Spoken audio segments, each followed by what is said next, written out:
BJP को छोड़ो, BJP भी कोई पार्टी वार्टी नहीं है। बीजेपी एक डरे हुए लोगों का समूह है जिसमें एक दो आदमियों की डिक्टेटरशिप चल रही है। बीजेपी कोई इंटरनल डेमोक्रेसी वाली पार्टी बची नहीं है। आजकल जितनी अपन न्यूज़ में देखते हैं सबसे ज़्यादा बकवास करता है वो, ये कौन, असम का मुख्यमंत्री सबसे ज़्यादा बकवास करता है। उसकी भाषा कॉन्स्टिट्यूशनल भाषा है ही नहीं। वो मुझे नहीं लगता मुख्यमंत्री के लिए योग्य आदमी भी है। पॉलिटिक्स में ऐसे आदमियों के लिए कोई जगह नहीं है। और पता नहीं कैसे जुगाड़बाजी जो देश में हवा फैला रखा है, हिंदू मुसलमान फलाना ढिगड़ा, इस तरह के लोगों को आरएसएस पुश करती है। आरएसएस उन्हीं को पुश करती है जो मुस्लिम करके गाली देना जानते हैं या जो उनके एजेंडे पे काम करते हैं। उनके हिसाब से मॉर्निंग टी पीते हैं, उनके हिसाब से फोन मोबाइल में डीपी लगाते हैं। ये उन लोग कार्रवाई करने के बजाय पुलिस यहाँ पहुँच जाती है। गलत है। ये पॉलिटिक्स के अंदर अगर कोई बोलता है, बोलने की स्वतंत्रता में हमारा देश 180 देशों में 161वें नंबर पे है। किसने डराया देश? कौन डरा रहा है देश को? क्यों देश डर रहा है?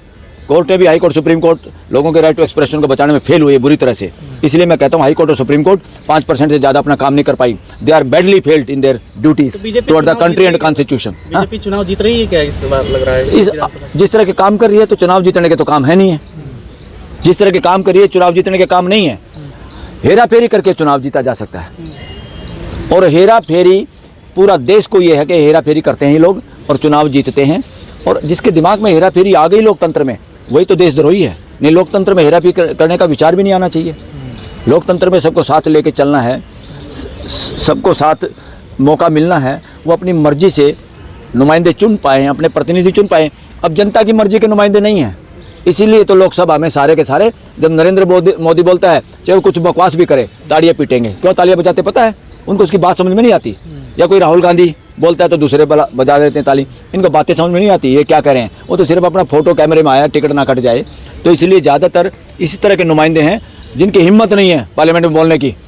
इनको बीजेपी जो कहती है इनको, बल्कि एक दो आदमी कहते हैं। बीजेपी को छोड़ो, बीजेपी भी कोई पार्टी वार्टी नहीं है।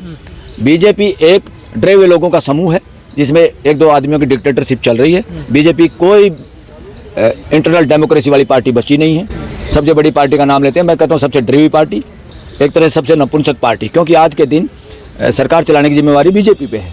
मगर बीजेपी के एमपी अपनी मर्जी से बोल नहीं सकते। वो उनके पास स्टेटमेंट लिख के आती है, उसके आधार पर बयान दे देते हैं। ये आज ये बयान किस पे दिलवाना है? किसी ने प्राइम मिनिस्टर को कुछ कह दिया तो देखो भाई आज किससे बयान दिलवाना है। ये हो रहा है।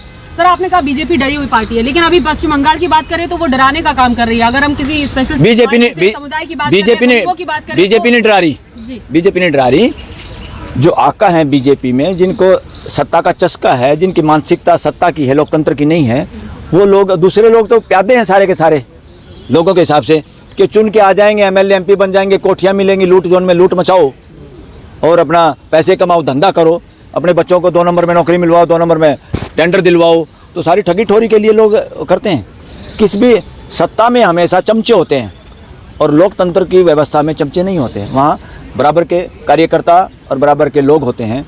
सत्ता जहाँ पर नेता, हमारा नेता कैसा हो, नरेंद्र मोदी जैसा हो, हमारा नेता कैसा हो, राहुल गांधी जैसा हो, this is nonsense going on. देश के लोगों का आप मजाक समझ रहे हैं, बंदर समझ रहे हैं क्या?